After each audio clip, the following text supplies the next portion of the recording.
The wheels of Tae-Hyun's private jet touched down on Seoul's tarmac with a jolt that barely registered in his consciousness. His mind was elsewhere, locked on the man, zip-tied and bleeding in the seat across from him. David Kim. Beaten? Broken. Barely conscious? Perfect. Boss, one of his security team members said from the front of the plane. We're ready when you are. Tae-Hyun stood, his expensive black suit immaculate despite everything they'd been through in the past 48 hours. He walked over to where David slumped in his seat and grabbed him by the collar and hauled him to his feet. David's eyes fluttered open. The left one was swollen and nearly shut. His nose, already broken when Sienna had kicked him, was now a mangled mess from the beating Tae-Hyun had delivered and the dragging behind the SUV. The stab wound in his shoulder had been wrapped, but blood had seeped through the bandages, staining his torn shirt a dark crimson. Please, David croaked. Please, I'm sorry. I'll do anything. Just let me go. I'll disappear. You'll never...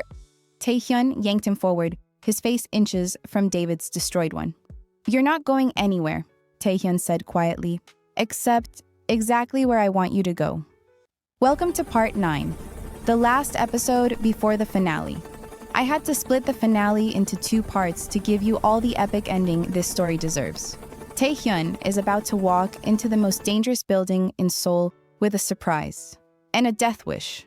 His father's empire is falling apart, and Sienna's on her way to Seoul, but not for the reason you think. If you haven't watched parts 1 through 8, stop right now and go binge them, because what's about to happen will not make sense. But if you're all caught up, smash that like button, drop a comment with your location, and tell me if you're Team Tae-Hyun. Let's go! 3 black SUVs pulled up outside the Huang organization headquarters 20 minutes later. The building was a monument to power, 60 stories of glass and steel in the heart of Seoul's financial district. At the top, in an office with floor-to-ceiling windows overlooking the entire city, sat the man responsible for trying to steal Sienna and his child, Hwang Junho. Tae-Hyun stepped out of the lead SUV. Behind him, 10 of his best men emerged from the other vehicles, all in tactical gear, all armed, all loyal to the death. And beside Tae-Hyun, stumbling and whimpering, was David Kim. Move, Tae-Hyun said, shoving David toward the building's entrance. The lobby was exactly what you'd expect from a criminal empire masquerading as a legitimate corporation. Marble floors, expensive art on the walls, a reception desk staffed by a woman whose eyes went wide with terror the moment she saw Tae-Hyun's face. Top floor, Tae-Hyun said to his men. We're going to see Mr. Huang. The receptionist reached for her phone. One of Tae-Hyun's men was faster, his hand clamping down on hers before she could dial. I wouldn't do that, he said pleasantly. They took the elevator up, all 11 of them plus David, packed into the luxurious space like sardines. Nobody spoke. The only sound was David's labored breathing and the soft ding of the elevator passing each floor. 45, 50, 55, 60. The doors opened. Huang's men were waiting, at least 15 of them spread across the executive floor with weapons drawn. They'd been alerted, clearly, probably by the terrified receptionist the moment the elevator doors had closed. Tae-Hyun stepped out first, David held by the collar beside him, his own men fanning out behind him with weapons raised. Mexican standoff. Hwang Junho! Tae-Hyun's voice echoed across the marble floor, powerful and commanding. It's over! For a moment, nothing happened. Then a door at the far end of the floor opened, and Hwang Junho emerged.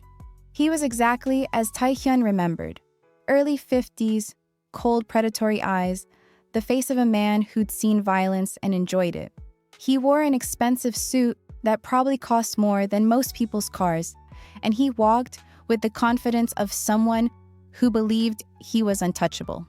Lee Tae-Hyun, Huang said, his voice dripping with amusement. How dare you come to my premises?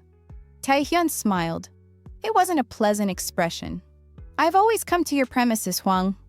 Thought I'd pay you a surprise visit this time. He shoved David forward.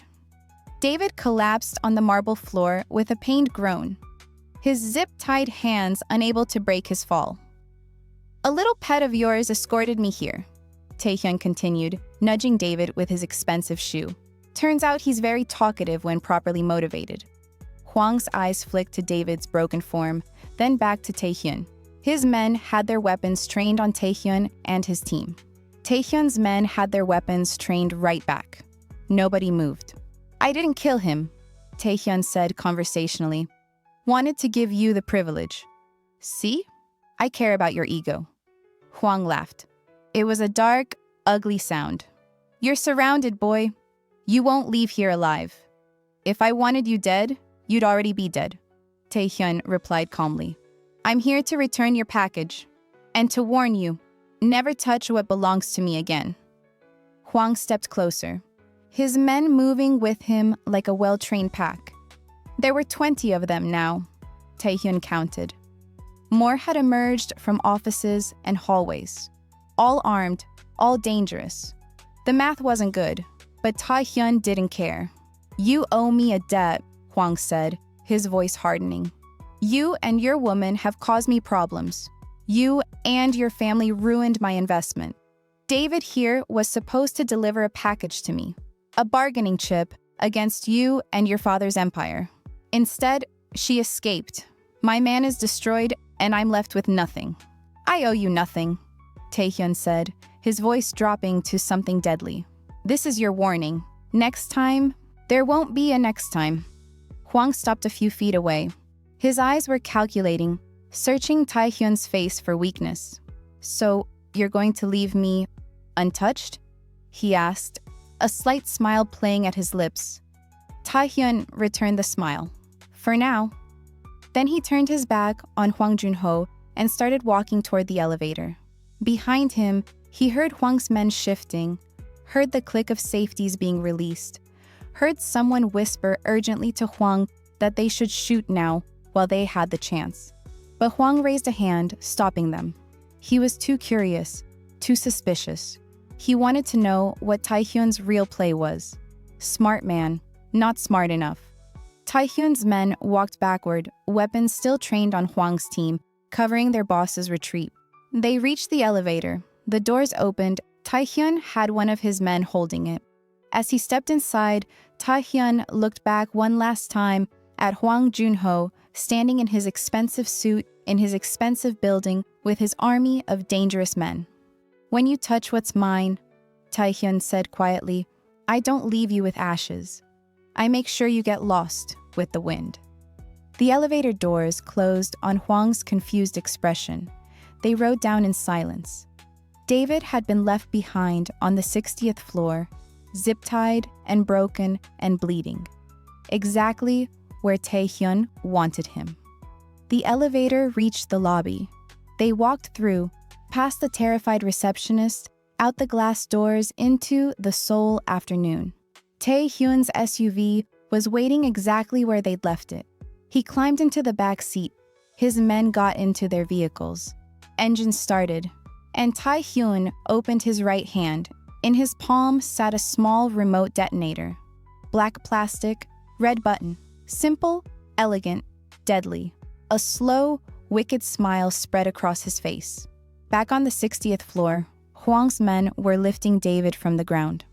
"What do we do with him, boss?" one of them asked.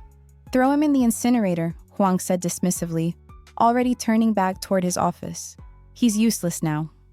Two men grabbed David under his arms. One of them pulled at David's torn shirt to get a better grip and froze. "Boss," he said, his voice tight with sudden fear. "Boss!" Huang turned back, irritated. "What?" The guard ripped David's shirt open completely. Strapped to David's chest, wrapped around his torso with industrial tape and wire, was a bomb. A very sophisticated bomb. With a digital timer that was counting down. "It's a bomb," the guard screamed. "Everyone get outside." Tae-Hyun pressed the red button. The explosion was massive. It ripped through the top 3 floors of the Huang organization building with the force of a small earthquake. Glass shattered outward in a deadly rain, falling 60 stories to the street below. Fire erupted from the windows. black smoke billowing into the Seoul sky. Tae-Hyun didn't even flinch. He just watched in the side mirror of his SUV as the building he just walked out of burned and smiled.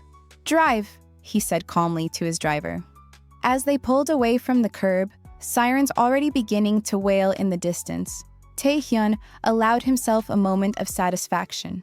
"When you touch what's mine," he repeated quietly to himself, "I leave you with nothing.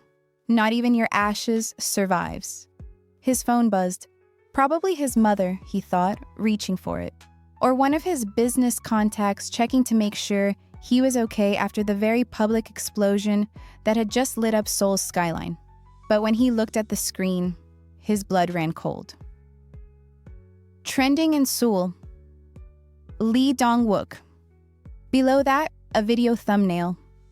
Mi-Soo's face, sitting in what looked like a lawyer's office, staring directly into the camera. No.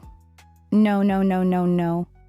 Tae-Hyun's finger hesitated over the play button for only a second before he pressed it. Mi-Soo's voice filled the SUV's speakers. "If you're watching this," she said, her face calm and cold, "it means I'm dead. And you need to know the truth about Lee Dongwuk." The video was 15 minutes long. 15 minutes of Mi-Soo systematically destroying his father's entire life. She confessed to the affair. 2 years, she said. 2 years of sleeping with Dongwuk while his wife slept alone. The baby she carried wasn't Tae-Hyun's, it was Dongwuk's. The photos she'd created to break up Tae-Hyun and Sienna were fakes. Carefully constructed lies designed to hurt. But that was just the beginning. She detailed his father's illegal businesses with the precision of someone who'd been taking notes. Money laundering through shell corporations, weapons trafficking to conflicts in Southeast Asia, bribing government officials. She named names, gave dates, provided account numbers. The deal with Dr. Zainab Johnson to separate Sienna from Tae-Hyun. Everything. Every crime, every lie, every dirty secret. All of it laid out in excruciating detail by a woman who'd been sleeping with his father and documenting his crimes as insurance. "I made copies of everything," Mi-Soo said at the end of the video, her face still eerily calm. "Financial records, communications, recordings of conversations. If anything happens to me, my lawyer has instructions to release all of it to the authorities and the media." She leaned closer to the camera. "Lee Dongwuk, if you're watching this, know that you brought this on yourself. You used me. You lied to me. You promised me things you never intended to give. So now, I'm taking everything from you." The video ended. Tae-Hyun stared at his phone screen, his mind racing. His father had killed Mi-Soo. He'd killed her, not realizing that she'd set up a dead man's switch. And now, with her dead, the switch had been triggered. Everything was coming out. He had no problem with his father being destroyed, but he wasn't expecting it this way. His phone started buzzing with notifications, news alerts, social media posts. The video was going viral. Millions of views already, spreading across Korean social media like wildfire.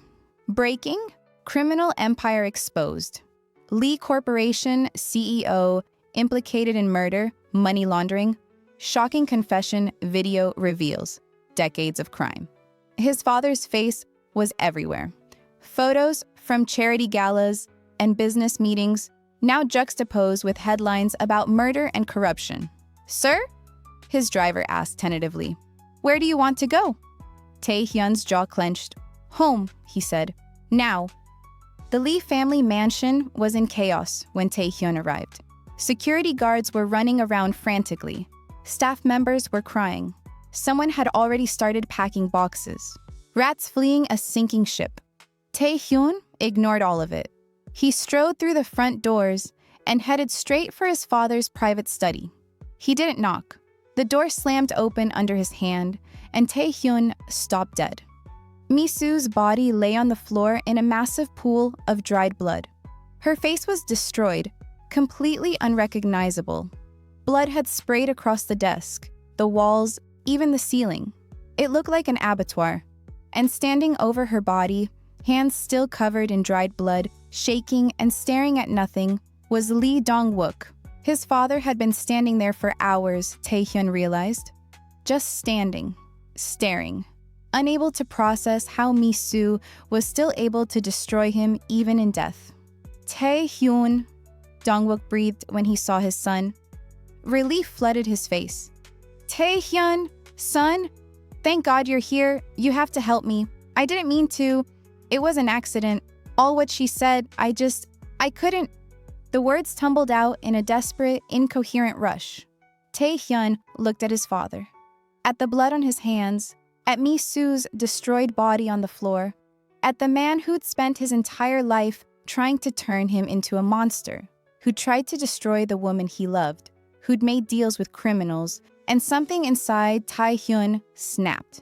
He crossed the room in 3 strides and punched his father in the face with every ounce of strength in his body. Dongwuk crashed backward into his desk, scattering papers and blood-stained documents everywhere. "Help you?" Tae-Hyun roared. "Help you?" He grabbed his father by the collar, hauled him up, and punched him again.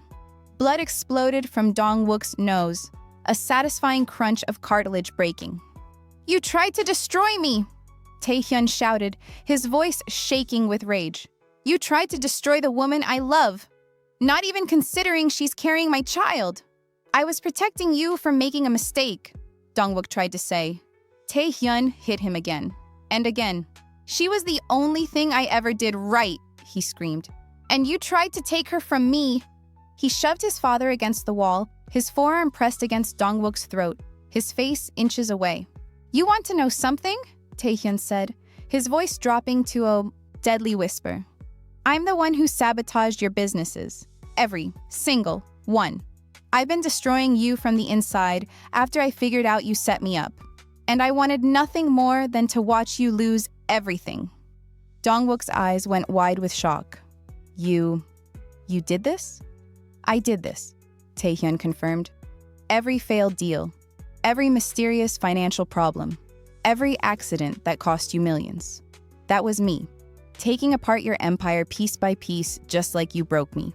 He released his father, letting him slide down the wall to the floor.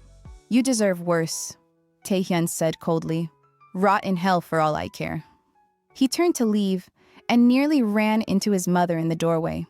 Yansu's face was pale, her eyes wide with panic. "The police are here," she said urgently. "Tae-Hyun, you need to leave, now. The confession exposed everything. If they find you here with your father's illegal business ties, they'll arrest you too." Sirens wailed outside, growing louder by the second. Behind Tae-Hyun, Dongwuk scrambled to his feet.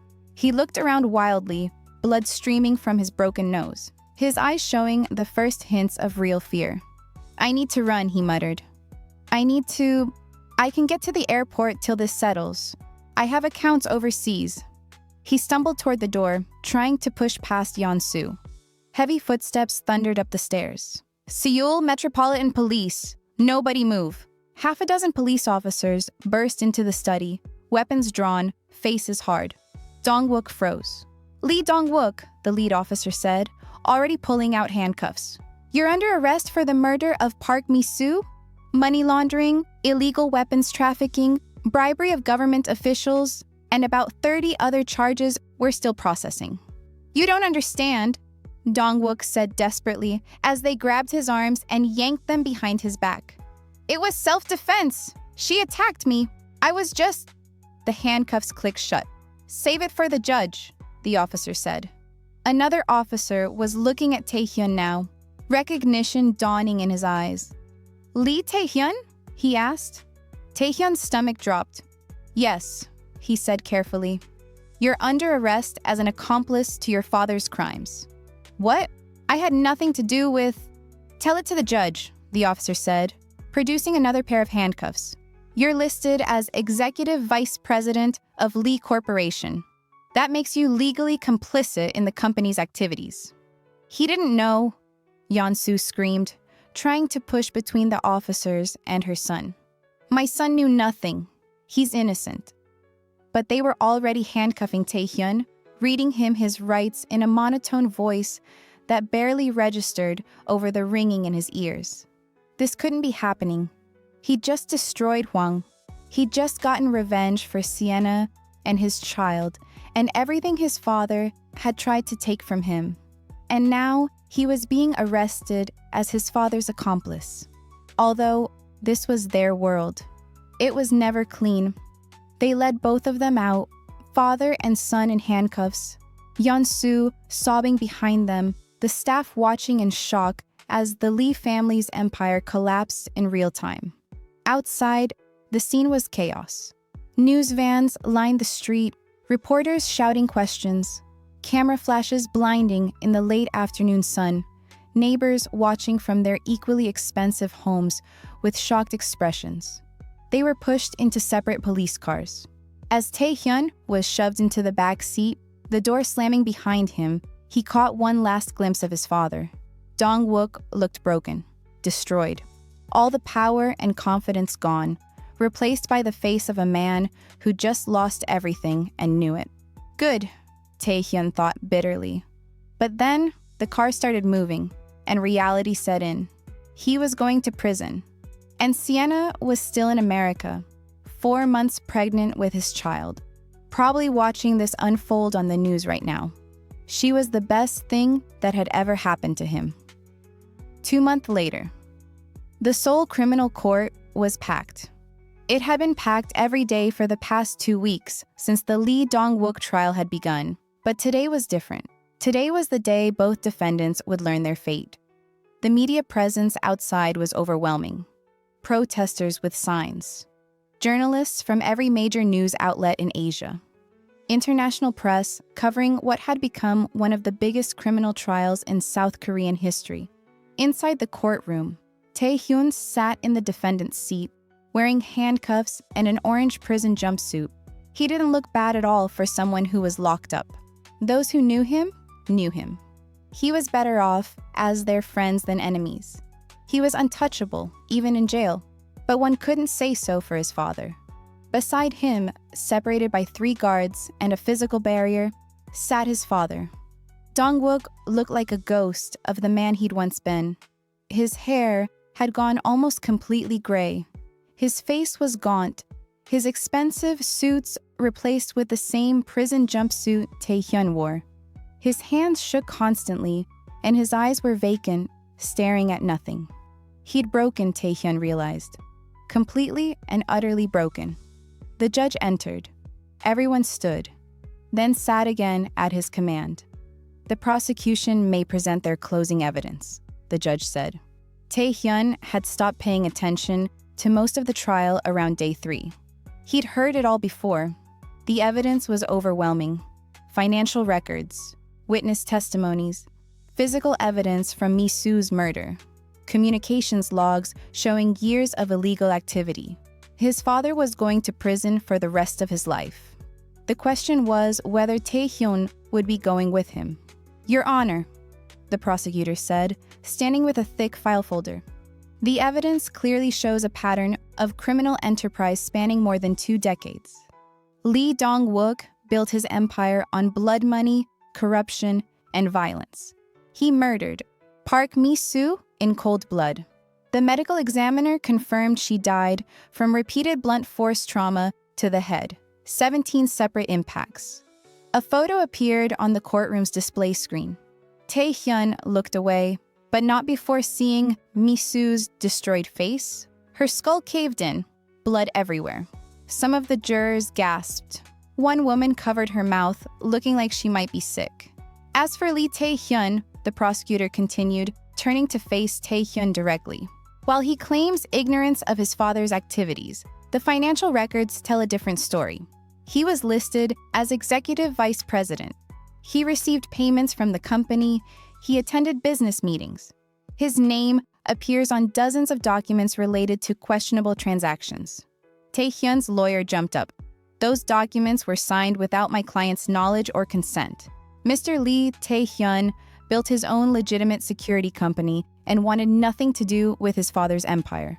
Then why, the prosecutor asked calmly, did he benefit financially from Lee Corporation for the past 5 years? Why did he attend business dinners with known criminals? Why did he... Because he's my son, Dongwuk suddenly shouted. Everyone turned to look at him. It was the first time he'd spoken during the trial. Dongwuk was standing now, his handcuffs clanking as he raised his shaking hands. "He's my son," Dongwuk repeated, his voice breaking. "And I put his name on documents. I forced him to attend events. I manipulated everything to make it look like he was involved because I thought if I could just get him to participate, he'd finally become the heir I needed." He looked at Tae-Hyun with red-rimmed eyes. But he never did. He always refused. He always pushed back. Everything the prosecutor just listed, that was my doing, not his. He's innocent. Tae-Hyun stared at his father in shock. Was Dongwuk actually helping him? Lying to save him? Was this a way for him to redeem himself? "My son is a good man," Dongwuk continued, tears now streaming down his face. "Despite everything I tried to do to him, despite trying to mold him into something he wasn't, he stayed good. He stayed honorable. And I destroyed that. I destroyed him, but he didn't deserve it. He never deserved any of this." The courtroom was silent. The judge cleared his throat. "Mr. Lee Dongwuk, are you testifying that your son had no knowledge of your criminal activities?" "None," Dongwuk said firmly. "I made sure he didn't know. I wanted him to have deniability, in case everything fell apart." He laughed bitterly. "Guess that worked out." The prosecutor looked frustrated but said nothing. "We'll take a brief recess," the judge said. During the recess, Tae-Hyun was led to a private room where his lawyer was waiting with his mother. Yansu looked elegant as always, wearing a traditional hanbok in deep blue with her hair in a sophisticated updo.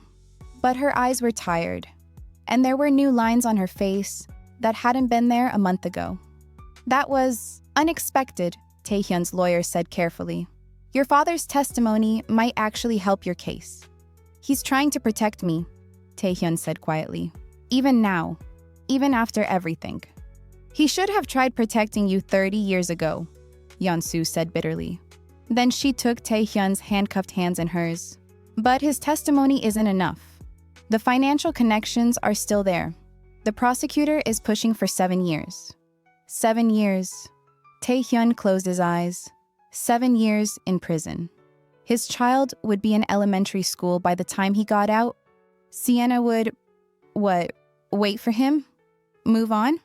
Raise their son alone?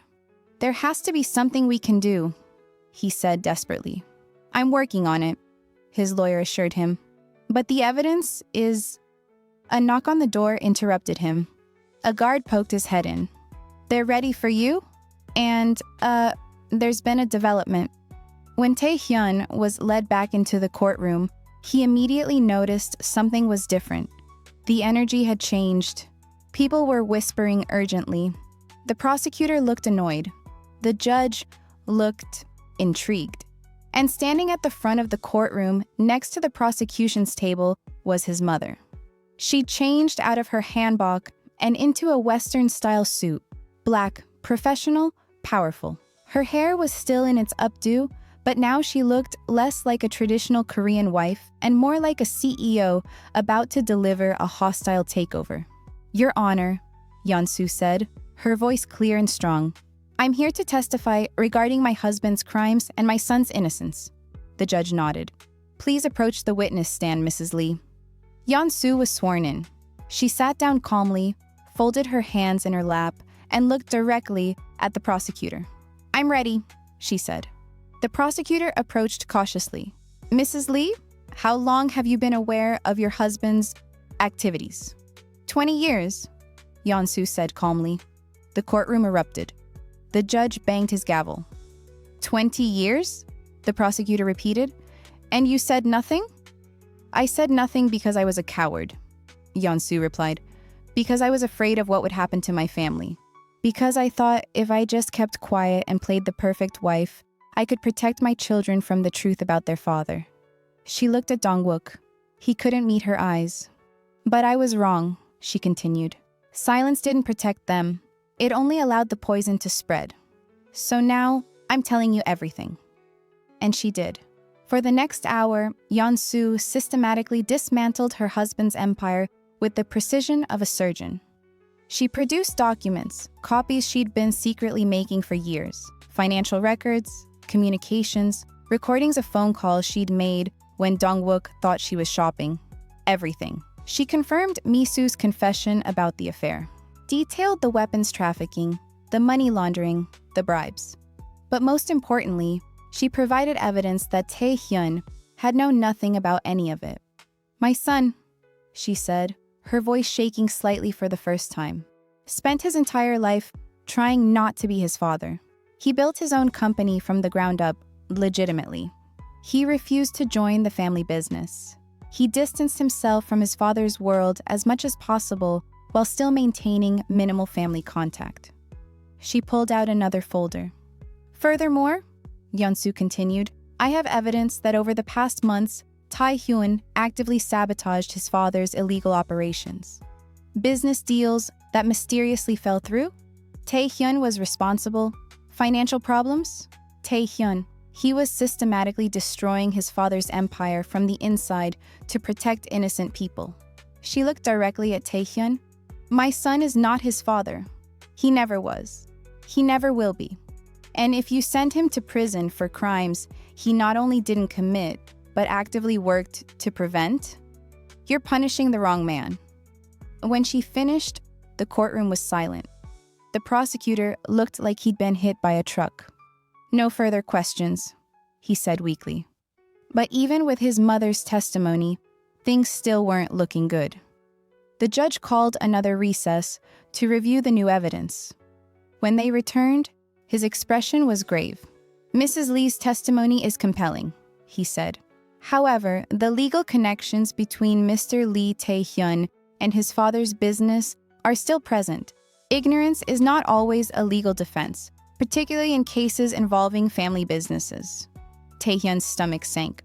"While I'm inclined to believe that Mr. Lee Tae-Hyun was not an active participant in his father's crimes, the law requires—" The courtroom doors burst open. Everyone turned. A woman walked in. She was stunning. 6 months pregnant, her belly pronounced and visible under an elegant maternity dress. Her skin was a deep, rich, dark brown that seemed to glow in the courtroom's fluorescent lighting. Her long black box braids were pulled back from her face, showing high cheekbones, almond-shaped eyes that were red from crying, and full lips pressed into a determined line. Sienna. Tae-Hyun's heart stopped. She was here. She was actually here. She should be in America with her father, who was still in a coma. She should be resting. She was 6 months pregnant and had just flown halfway around the world.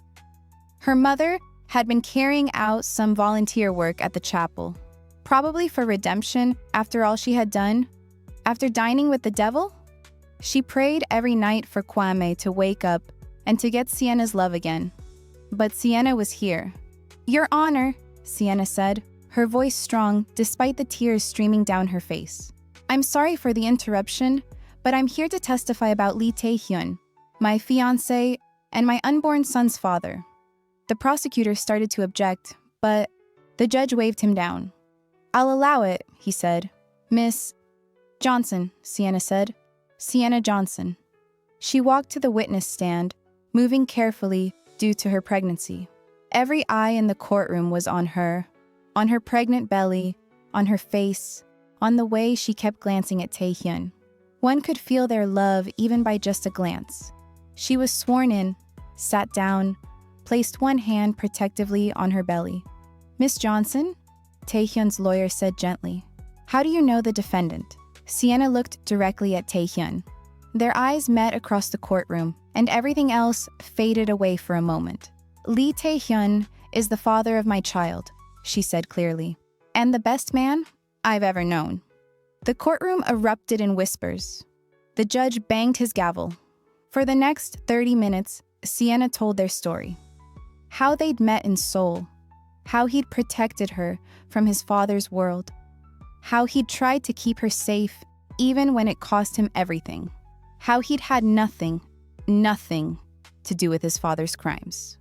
"When I was kidnapped," she said, her voice breaking. By a man working for the Huang organization. Tae-Hyun found me. He tracked me down using a GPS device he'd hidden in my engagement ring. Not to control me, but because he knew his world was dangerous, and he wanted to be able to protect me if something went wrong. She wiped tears from her face with the back of her hand. He came for me in a helicopter with his security team. He risked his life to save mine. And when my father was shot protecting us, Tae-Hyun got him to a hospital.